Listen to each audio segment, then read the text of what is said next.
Dear students, RCI एजुहब Bansur के online platform पर agriculture के विद्यार्थियों का हार्दिक स्वागत है।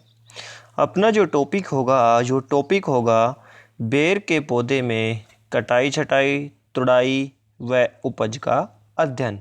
यानी कि बेर के पौधे के अंदर जो काट छाट किस प्रकार से की जाती है, उपज कितनी प्राप्त होती है, फलों की तुड़ाई कब की जाती है, इसके बारे में आज अपना अध्ययन करेंगे। तो देख बेटे, सबसे पहले जो टॉपिक होगा वो टॉपिक होगा संदाई व कटाई छटाई। तो देखिए, बेर के पौधे में प्रारंभिक 2-3 वर्ष तक पौधे को सशक्त रूप व उचित आकार देने के लिए मुख्य तने पर 4-5 शाखाएं हर दिशा में रहने देते हैं। यानी कि 2-3 वर्ष तक तो जो पौधा लगाते हैं उसके जो मुख्य तना होता है उस पर 4-5 शाखाएं हर दिशा में जाने के लिए अपन छोड़ देते हैं।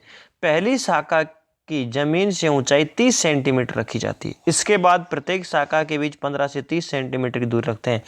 यानी कि सबसे नीचे की जो शाखा है वो जमीन से 30 सेंटीमीटर ऊपर होनी चाहिए। उसके बाद प्रत्येक शाखा के बीच 15 से 30 सेंटीमीटर का गैप रखा जाता है। बेर के पौधे में प्रतिवर्ष, जो बेर का पौधा है उसमें प्रतिवर्ष प्रूनिंग क्रिया यानी संदाई, प्रूनिंग क्रिया यानी संदाई करते रहना चाहिए, जिससे नई शाखाएं निकलती हैं।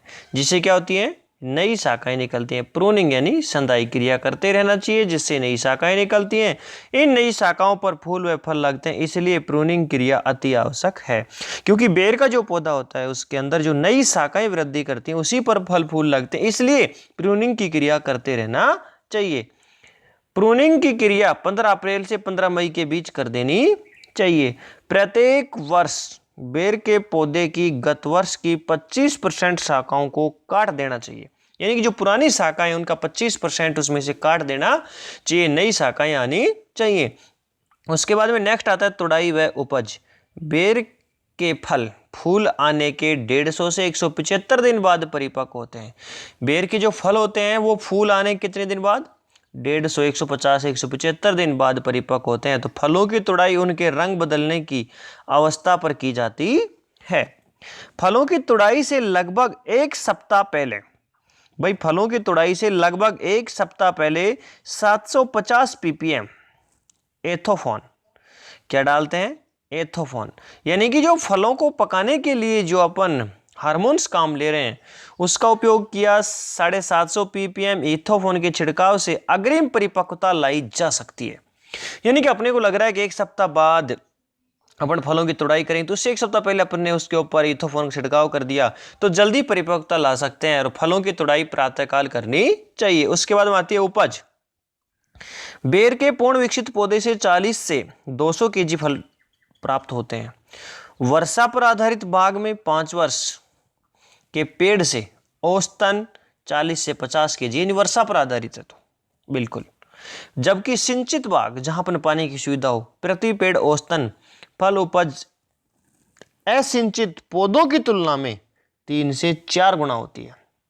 कितनी होती है? 3 से 4 गुना अधिक होती है। उसके बाद में नेक्स्ट आता है साहब भंडारण। क्या आता है? भंडारण। तो देखिए नीचे भंडारण को, बेर के फलों को 4 से 5 दिन तक भंडारित किया जा सकता है।